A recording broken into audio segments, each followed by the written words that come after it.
Hi எல்லாருக்கும் வணக்கம். நம்ம அழகே அழகு சீரியலில் எதிர்பார்ப்போட இருக்கிற நம்ம மலருக்கு ஏமாற்றம் தான் கிடைக்குது. இன்றைக்கி நைட்டு மறக்க முடியாத பிறந்த நாளாக இருக்க போகுது அப்படின்னு பாக்கியராஜ் சொன்னார் அப்படின்னு ஆசையோடு காத்திருக்க மலருக்கு ஏமாற்றம் மிஞ்ச நம்ம மலர் சத்தம் போட்டு ஏமாற்றத்தில் அழுகுறாங்க. இந்த அழுகையை தாங்க முடியாமல் நம்ம மதி வீட்டில் ஒரு பிரளயத்தையே கிளப்பிடுறாங்க. அந்த பிரளயம் எப்படி இருந்துச்சு தெரிஞ்சுக்கிறதுக்கு முன்னாடி வீடியோக்கு ஒரு லைக் போட்டுக்கோங்க. ஸோ பார்த்தீங்கன்னா நம்ம பாக்கியராஜ் உன் ஆசையெல்லாம் நிறைவேற்ற போகிறேன், மறக்க முடியாத பிறந்தநாளை மாற்றுவேன் அப்படின்னு திருத்தமாக அழுத்தி சொல்லிட்டு பாக்கியராஜ் பேங்க்குக்கு கிளம்பி போகிறாரு. மலரோட இந்த ஆசையை நான் கண்டிப்பாக நிறைவேற்றுவேன் அப்படின்னு பேங்க்கில் மலர் நினைப்பாவே உட்காந்துருக்க பாக்கியராஜுக்கு ஃபோன் அடிக்கிறது கூட நிதானம் இல்லாமல் உட்காந்துருக்காரு பாக்கியராஜ். அந்த நேரத்தில் 2-3 கால் வந்ததுக்கப்புறம் ஐயோ ஃபினான்சியர் கால் பண்ணுறாரு அப்படின்னு அந்த ஃபோனை அட்டன் பண்ணால் கீழே இறங்கி வா, உன்னோட பேங்க்குக்கு கீழே தான் நான் இருக்கேன் அப்படின்னு ஃபினான்சியர் சொல்கிறாரு.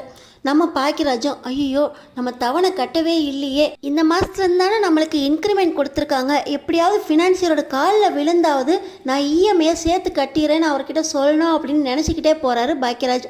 ஆனால் ஃபினான்சியர் இத்தனை மாதமாக கட்டாத இஎம்ஐயை நீ இதுக்கப்புறம் சம்பளம் வந்ததுக்கப்புறம் நீ எனக்கு கட்டுறியா, அப்போ சம்பளம் வந்ததுக்கப்புறம் நீ பணத்தை கட்டு, நான் உன் வண்டியை தந்துடுறேன், இப்போ நான் வண்டியை எடுத்துகிட்டு போகிறேன் அப்படின்னு சொல்லி கட் அண்ட் ரைட்டாக பேசிவிட்டு அந்த ஃபினான்சியர் நம்ம பாக்கியராஜோட வண்டியை எடுத்துகிட்டு போயிடுறாரு. நம்ம பாக்கியராஜுக்கு கனவெல்லாம் செதஞ்சு போன மாதிரி, உலகமே இருண்டு போன மாதிரி அழுகையாக வருது. சுற்றி எல்லாரும் பார்த்துக்கிட்டு இருக்காங்க. பாக்கியராஜுக்கு என்ன பண்ணுறதுனே தெரியல. மலர் இருந்து கேட்டது ஒரே ஒரு ஆசை, வண்டியில் நைட் டிரைவ் உங்களோட போயிட்டு வரணும்னு கேட்டாங்க. அதை கூட இன்றைக்கி நிறைவேற்ற முடியாதா, மறக்க முடியாத பிறந்தநாளாக இருக்க போதுன்னு சொன்னது அப்படியே ஆப்போசிட்டாக இருக்கே அப்படின்னு அவருக்கு கண்ணில் தண்ணியாக வருது. நம்ம பேங்க்கில் தான் இருக்கோம், இப்படி வெளியே போகிறோம் அப்படிங்கிற நிதானமே இல்லாமல் கண்ணில் தண்ணியோட ரோட்டில் நடந்து வர ஆரம்பிச்சிடுறாரு. இன்னொரு பக்கம் நம்ம மலர் நம்மளை ரெடியாக இருக்க சொன்னார், ஆனால் பாக்கியராஜை இன்னும் காணமே, இன்னும் வேறு ஏதாவது சர்ப்ரைஸ் வச்சுருக்காரா? பாக்கியராஜ் சீக்கிரம் வாங்க பாக்கியராஜ், உங்கள் கூட இருக்கணும், இன்றைக்கி நான் உங்கள் கூட நைட் ட்ரைவ் போகணும், ரொம்ப ஆர்வத்தோடு இருக்கேன் அப்படின்னு நம்ம மலர் சந்தோஷமாக அவங்களுக்குள்ளேயே ரூமில் உட்காந்து பேசிக்கிட்டு இருக்க நம்ம மதி உள்ளே வராங்க. காலையிலே மாமா சொன்னார் உங்களை இன்றைக்கி நைட் ட்ரைவ் கூட்டிகிட்டு போகிறாராமே அப்படின்னு நம்ம மதி கேட்க, ஆமாம் பாக்கியராஜ் எனக்கு இன்றைக்கி நைட் ட்ரைவ் கூப்பிட்டு போகிறேன்னு சொல்லியிருக்காரு, மறக்க முடியாத பிறந்தநாளாக இருக்க போதுன்னு என்னை சொல்லியிருக்காரு. ஆனால் இன்னும் பாக்கியராஜை காணோம். இப்போ ராகவி வேற தூங்கிக்கிட்டு இருக்கா, என்ன பண்ணுறதுன்னு தெரியல அப்படின்னு நம்ம மலர் சொல்ல, ராகவி தானே இன்றைக்கி ஒரு நைட் நான் பார்த்துக்கிறேன், நீங்கள் சந்தோஷமாக போயிட்டு வாங்க அப்படின்னு நம்ம மதி மலர்கிட்ட சொல்லிக்கிட்டு இருக்க. இன்னொரு பக்கம் வீட்டுக்கு எப்படி நான் போகிறது அப்படின்னு வர முடியாமல் அவர் அழுதுகிட்டே நடந்து வந்துக்கிட்டு இருக்காரு. அவர் கால் எட்டே எடுத்து வைக்க மாட்டேது பாக்கியராஜுக்கு கால் எட்டே எடுத்து வைக்க மாட்டேங்குது அப்படின்னா பாக்கியராஜோட அம்மா ராஜலக்ஷ்மிக்கு முட்டியெல்லாம் வலிக்குது. ஏ மலரே உள்ளே என்ன பண்ணிக்கிட்டு இருக்க, எனக்கு முட்டிக்கு தைலம் போடணும், கொஞ்சம் சுடு தண்ணி வச்சு எடுத்துகிட்டு வா அப்படின்னு சொல்லி வெளியே இருந்து கத்திக்கிட்டு இருக்க. இப்போ நம்ம மதி மலரோட வெளியே வராங்க. 2 பேரும் கிச்சனில் தான் கிசு கிசு கிசுன்னு பேசிக்கிட்டு இருக்கீங்கன்னு பார்த்தா இப்போ ரூமை போட்டிக்கிட்டு என்னடி 2 பேரும் பண்ணிக்கிட்டு இருக்கீங்க, மலரே போய் சுடு தண்ணி வச்சு எடுத்துகிட்டு வா, எனக்கு தைலம் பொண்ணணும் உனக்கு ஞாபகம் இல்லையா அப்படின்னு சொல்லி ராஜலக்ஷ்மி சத்தம் போட, இதோ எடுத்துகிட்டு வந்துடுற அத்தா அப்படின்னு சொல்லி நம்ம மலர் கிளம்ப, இருங்கக்கா நான் போய் எடுத்துகிட்டு வரேன் அப்படின்னு சொல்லி நம்ம மதி எழுந்து போக, ஏய் நீ எல்லாம் போவேனாண்டி, கொதிக்கிற தண்ணியாக அப்படியே தூக்கிட்டு வந்து வச்சிருவா, மலருக்கு தான் இதெல்லாம் தெரியும் அப்படின்னு ராஜலக்ஷ்மி சொல்கிறாங்க. உடனே நம்ம மதி இன்றைக்கி அவங்களுக்கு பிறந்த நாள், புது ட்ரெஸ்லாம் போட்டிருக்காங்க, அவங்கள போய் தைலம் போட்டு விடு, சுடு தண்ணி வச்சு விடு, கால் அமுக்கி விடுன்னு சொல்லிக்கிட்டு இருக்கீங்களே அப்படின்னு மதி சொல்கிறாங்க. என்னடி பெரிய பிறந்தநாள், வருஷம் பிறந்தநாள் வந்துட்டு போய்கிட்டு தானே இருக்குது, இந்த வருஷம் மட்டும் உங்களுக்கு என்ன புதுசாக தலையில் கொம்பா முளைச்சிருச்சு, இந்த ஆட்டம் ஆடுறீங்க காலையிலேருந்து, அதான் இருட்டிருச்சே, முடிஞ்சிருச்சு பிறந்தநாள்லாம், எனக்கு தைலம் போட்டு விடு, காலெலாம் முட்டி விட்டு வின்னு இழுக்குது அப்படின்னு ராஜலக்ஷ்மி சத்தம் போடுறாங்க. உங்களுக்கு முட்டிக்கு தைலம் தானே போட்டு விடணும், நான் போட்டு விடுறேன், சுடு தண்ணியை எடுத்துகிட்டு வரேன் அப்படின்னு சொல்லி நம்ம மதி போக, நம்ம மலர் மதி நான் பார்த்துக்கிறேன் மதி நீ போ, அப்படி சுரேஷ் வர நேரம் ஆயிடுச்சு அப்படின்னு நம்ம மலர் சொல்கிறாங்க. இல்லைங்க்கா இருங்க நான் பார்த்துக்கிறேன், இன்றைக்கி ஒரு நாள் தானே, இந்த வேலையெல்லாம் நான் பார்த்துக்கிறேன், நீங்கள் என்ஜாய் பண்ணுங்கக்கா அப்படின்னு சொல்லி நம்ம மதி மலரை உள்ளே அனுப்புகிறாங்க. இப்போ மதியே ராஜலக்ஷ்மிக்கு தைலம் போட்டு விடுவேன், என்னடி தைலம் போட்டு விடுறேன் அப்படின்னு சொல்லி காலை கீழே உடச்சிட மாட்டியே, உன்னை நம்பி காலை கொடுக்கறதுக்கும் பயமாக இருக்கா அப்படின்னு சொல்லி ராஜலக்ஷ்மி சொல்ல, அதெல்லாம் செய்ய மாட்டேன், உங்களுக்கு எவ்வளோ மரியாதை கொடுக்கணும்னு எனக்கு தெரியும் அப்படின்னு சொல்லி நம்ம மதி தைலம் போட்டு விட்டுட்டு இருக்கும்போதே ராஜலக்ஷ்மி அப்படியே இந்த கைக்கும் கொஞ்சம் போட்டு விடு மதி, கையும் ரொம்ப வலிக்குது அப்படின்னு மதியை வேலை வாங்குறதுக்காகவே இந்த ராஜலக்ஷ்மி வேணுக்கே மதிக்கும் சொல்ல, சரி சரி போட்டு விடுறேன் அப்படின்னு நம்ம மதி மலருக்காக ராஜலக்ஷ்மியை கவனிச்சுக்கிட்டு இருக்காங்க. இப்போ ராகவன் வராரு. மலரே மலரே, எனக்கு கொஞ்சம் சுடு தண்ணி எடுத்துகிட்டு வா குடிக்கிறதுக்கு. இதோ எடுத்துகிட்டு வரேன் மாமா அப்படின்னு நம்ம மதி கிளம்ப, நீ உட்காரு, மலரை தானே கூப்பிட்டாங்க அப்படின்னு இந்த ராஜலக்ஷ்மி சொல்ல, இல்லத்த நான் எடுத்துகிட்டு வரேன், அவங்களுக்கு இன்றைக்கி பிறந்த நாள் அப்படின்னு நம்ம மதி மறுபடியும் சொல்ல, நல்லா தான் வந்துச்சு பிறந்த நாள், சிங்கு சிங்குன்னு ஆடுறதுக்கு. அவள் என்னன்னா ரூமை பூட்டிக்கிட்டு என்ன பண்ணுறானே தெரியல, இவ என்னன்னா எல்லா வேலையும் பார்க்குற அப்படின்னு அறகுறையாக பார்த்துக்கிட்டு இருக்கா அப்படின்னு ராஜலக்ஷ்மி சொல்ல, ஏன் இன்னும் உங்களுக்குலாம் பிறந்த நாள் முடியலையா, ஏன் மலரு வந்து வேலையை பாரு அப்படின்னு ராகவன் சத்தம் போட, நான் தான் உங்களுக்கு வேணுங்கிறத எடுத்துகிட்டு வரேன்னு சொல்கிறேன்ல, இன்னும் நீங்கள் மலருக்காக எதுக்கு கூப்பிட்றீங்க, வேறு என்ன வேணும் சொல்லுங்கள் அப்படின்னு நம்ம மதி ஒவ்வொருத்தருக்கும் வேணுங்கிறத பார்த்து பார்த்து செஞ்சுக்கிட்டு இருக்காங்க. இப்போ பார்த்தீங்கன்னா நம்ம சுரேஷ் புது பைக்கோட வீட்டுக்குள்ளே நுழையிறாரு. என்ன சுரேஷ் புது பைக்கா அப்படின்னு சொல்லி சித்து, ஸ்ருதி, ராகவன், ராஜலக்ஷ்மி எல்லாருமே குடுகுடுன்னு ஓடுறாங்க. இப்போ இவங்களுக்கு கால் வலியெல்லாம் எங்கே போச்சா அப்படின்னு நம்ம மதி மெனக்கெட்டுக்கிட்டு இருக்கா. அப்போ ராஜலக்ஷ்மி, ராகவன் எல்லாரும் சேர்ந்து, புது வண்டி வாங்கிட்டியாடா, ரொம்ப நல்லா இருக்குடா, ஒரு போலீஸ்காரன்னா இப்படி தான்டா கெத்தா புது வண்டி வாங்கி ஓட்டணும், இதுவும் வச்சிருந்திய பழைய வண்டி குடு குடு குடு குடுன்னு, இது ரொம்ப நல்லா இருக்கா அப்படின்னு ராகவன் சந்தோஷமாக சொல்லிக்கிட்டு இருக்கும்போதே அந்த பக்கம் பாக்கியராஜ் நடந்து வந்துக்கிட்டு இருக்காரு.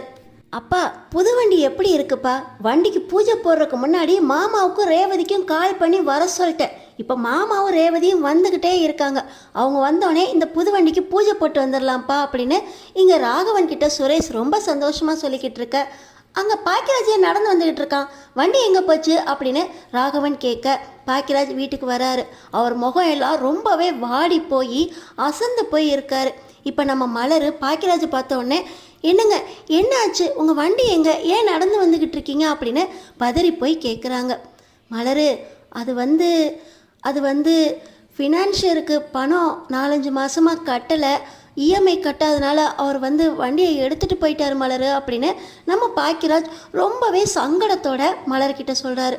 இதை கேட்டுக்கிட்டு இருக்க ராகவன், வண்டிக்கு இஎம்ஐ கட்டலையா, இஎம்ஐ கட்டுறதோட உனக்கு என்னடா பெரிய வேலையாகி போச்சு, வேலைக்கு போகிறவனுக்கு வண்டியை வச்சுக்கணும்னு தெரியாதா, அதுக்கு கரெக்டாக இஎம்ஐ கட்டணும்னு தெரியாதா, இஎம்ஐ கட்டலைன்னா அவன் எடுத்துகிட்டு தான் போவான், கட்ட வேண்டிய காசை கொடுத்தினா அவனே வச்சுட்டு போயிருப்பானே, நீ என்ன காசு கட்டலாம் அப்படின்னு ராகவன் கேட்க, அதுப்பா ரேவதி அவங்க பசங்களுக்கு மொட்டை போட்டு காது குத்துனாங்கல்ல, அப்போ பணம் தேவைப்பட்டுச்சு, ரேவதி கல்யாணத்துக்காக பேங்க்ல வீட்டு லோன், வண்டி லோன் எல்லாமே எடுத்துட்டேன், ரேவதியோட வளகாப்புக்காக வெளியே கடன் வாங்கியிருந்தேன், ரேவதிக்கு 2 குழந்தை பிறந்தப்பையும் பணம் தேவைப்பட்டுச்சுன்னு பேங்க்ல வெளியே எல்லாத்துலேயும் கடன் கேட்டேன், கொடுக்கலப்பா, அதனால வண்டியை வச்சு தான் கடன் வாங்கியிருந்தேன், இஎம்ஐலாம் கரெக்டாக தான்ப்பா கட்டிட்டு வந்தேன், இப்போ ரேவதி வீட்டில் இளவரசிக்கும் தரணிக்கும் மொட்டை போட்டு காது குத்துனாங்கல்ல, அப்போ நகை வாங்க தேவைப்பட்டுச்சு, அதனால் இந்த இஎம்ஐலாம் கட்டாமல் அந்த பணத்தில் தான் நகை வாங்கினேன், அதனால் ஒரு 4-5 மாதம் தொடர்ந்து வண்டிக்கு இஎம்ஐ கட்டல, பேங்க்லேயும் காசு கட்டலன்னொன்னே ஃபினான்சியர் வட்டிக்கு இந்த வண்டியை எடுத்துகிட்டு போகிறேன்னு எடுத்துகிட்டு போயிட்டாருப்பா, என்னால் அதுக்கு மேலே பணத்தை திருப்பி கொடுக்க முடியாதுப்பா, இதுக்கு மேலே வர சம்பளம் எல்லாம் பேங்க்கில் வாங்கின லோனுக்கும் வெளியே வாங்கின கடனுக்கும் கட்டுறதுக்கு தான் சரியாக இருக்கும், என்னால் அவர்கிட்ட இத்தனை தேதிக்குள்ளே இவ்வளோ பணத்தையும் கொடுக்குறேன்னு சொல்ல முடியலப்பா அப்படின்னு பாக்கியராஜ் கண் கலங்கி நிற்க, நம்ம மலருக்கு அழுகையே வருது.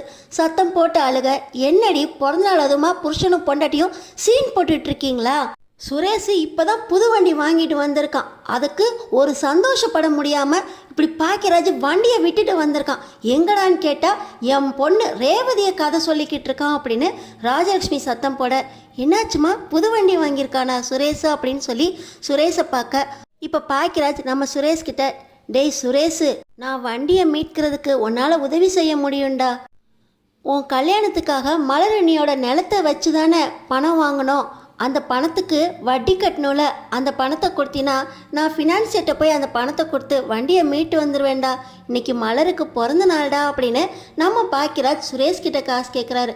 அண்ணே, அந்த பத்திரத்தை மீட்க வேண்டியது என் பொறுப்புன்னு சொல்லிட்டேன். நானே மாதம் மாதம் நேரடியாக அங்கே போய் பணத்தை கட்டிக்கிறேன், உன் கையிலலாம் காசு தரமாட்டேன் அப்படின்னு சுரேஷ் சொன்ன உடனே இங்கே மதிக்கு பயங்கர கோபம் வந்துடுது. உங்கள் கல்யாணத்துக்கு மலரக்காவோட பத்திரத்தை வச்சு கடன் வாங்கியிருக்கீங்களா? அந்த பணத்தை கூட உங்களால் திருப்பி கொடுக்க முடியலையா? அதுக்குள்ளே புது வண்டி வேறு வாங்கிட்டு வந்திருக்கீங்க. வீட்டில் ஒவ்வொரு செலவையும் மாமா தான் பார்த்துக்கிட்டு இருக்காரு. அவருக்கு நீங்கள் பணம் கொடுக்கணும்னு தோண மாட்டேங்குது.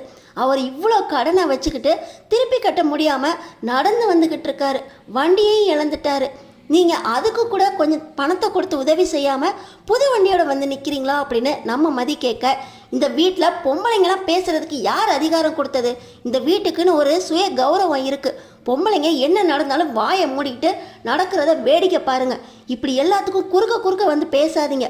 எல்லாத்தையும் எப்படி பார்த்துக்கணும்னு இந்த வீட்டு ஆம்பளைங்களுக்கு தெரியும். டேய் சுரேஷ், புது வண்டியை வாங்கினமா மாமாவை கூப்பிட்டு வண்டிக்கு பூஜை போடுற வேலையை பாருடா. இங்கே அவன் வேற கடன் தொல்லை அப்படின்னு சொல்லி புது வண்டி வாங்கின நேரத்தில் அவன் பாட்டை வந்து ஒப்பாரி வச்சுக்கிட்டு இருக்கான்.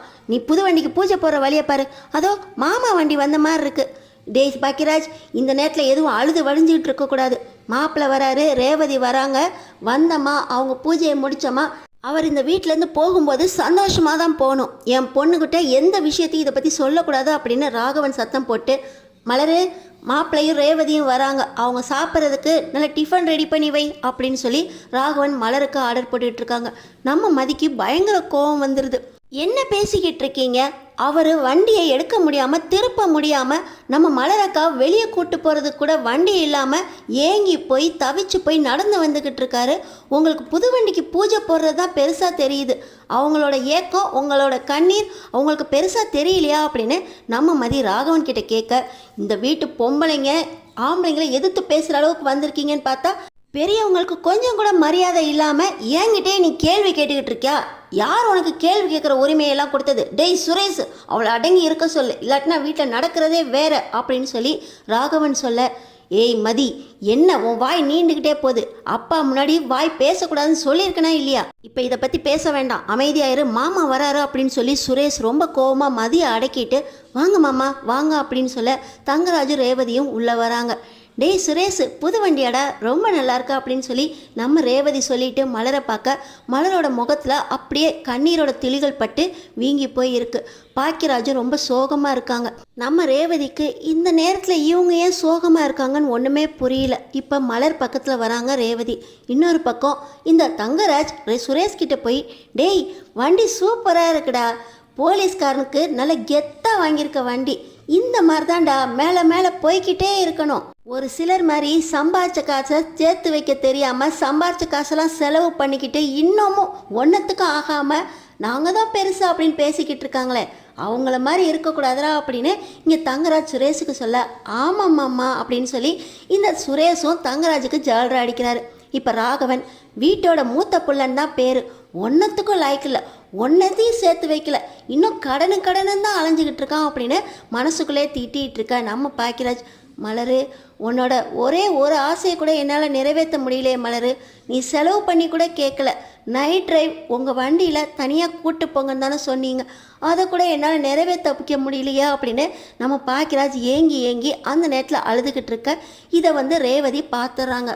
அண்ணே என்னாச்சுண்ணே, உன் கண்ணிலேருந்து கண்ணீர் வருதுண்ணே அப்படின்னு சொல்ல, நம்ம மலரு, நீ உள்ளே வா ரேவதி அப்படின்னு சொல்லி உள்ளே கூட்டிகிட்டு போகிறாங்க.